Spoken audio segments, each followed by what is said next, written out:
بسم الله الرحمن الرحيم السلام عليكم ورحمة الله تعالى وبركاته إدلانتين باقي أرتاه وذا نقل سعوتاي dhegeystayaal kusoo dhawaada qisadeeni halganiyaha gardaamo qaybteedii saddexaad waxaad nagala socotaan waa dayax weerar media waxaana qisadeeda la socodsiin doontaa anigoo Yaasmiin Axmed Muuse ah ee kusoo dhawaada waxay inoo marisay saddex nafti hore oo naga dhaawac tahay laakiin mid ka mid ah uu dhaawaciisa naga qarinaya oo aanan ogeyn waana Xasan Gaab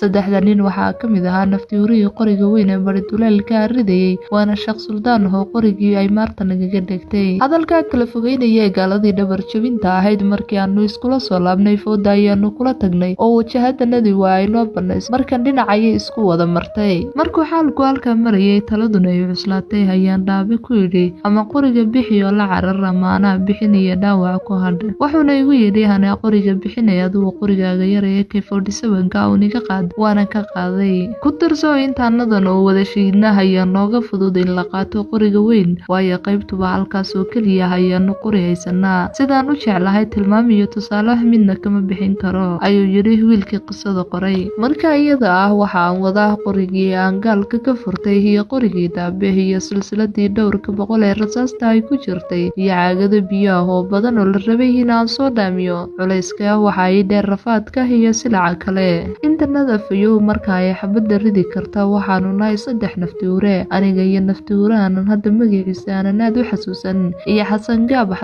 marka waa dhaawac laakiin anagu waxaanu wadaynaa inuu fayow yahay wiilkii kale ayaan ku yidhi adigu nafti hurahan dhaawaca bixi anaga gaalada ku ridayne duure carab weli oo ahaa nafti hurihii ugu horreeyay dhaawacmay waxaa kolkiisii hore soo saaray abwaan Xasan Gaabane wuxuuna ku yidhi waryaaludo bax anaga gaalada reebayne ilaan markuu yar soo jiitamay baa meelkayna hunbuu geed salka ka galay oo uu dhaqaaqi waayay wuuna sii wadi waayay socodkiisa deedna waxayba isheloodeen duqii ay soo afdubteen gaaladu kolkii hore ee nafti hure baaki dhabiib ahaa oo ilaan labadoodii oo xus meeshan ah ku jira ayaanu soo dhaafnay mana ogin oo anagu inay naga horeeyaan ayaan ku wadnaa dhulkaasna waa dhul aad u dheer badan anoo maraya meel yaroo jiq ah ayuu gadaal iga soo gaadhay mid ka mid ah ciidamadii axmarada ah oo lasoo diray qaylada iyo reenka kasoo baxayana waa adyaabi ninkan axmarka ahi waxa uu rabaa intuu uu istaago in la igu soo gaadho aniguna mar hore ayaan sida uu xabada igu gasayo ku fiirsaday oo mar hore ayaan agshin ka siixaday talaabadii ayaan gaabiyey anoo ilqoodha kala socda suryo yar oo jiq ah ayuu igu soo hagaagay suryada labada dhinac waxaa ka xiga geedo iyo kaymo isxidhay mana jirto meel oo uu baxsado markaan suryadii yarayd aan ku hubsaday waxaan si degdeg ah isugu daray soo jeedsi iyo laba aan markiiba si degdeg ah ugu furay halka kalhanta ah ayay kaga dhacday gadaalna waa ay ka baxday runtii ninkii markii aan dil ku hubsaday sidaan u farxay maalinta ma tilmaami karo waxa ay nala noqotayba gaaladiiba inaan wada laynay say u dhannayd oon dhammaantood aan cagta marinay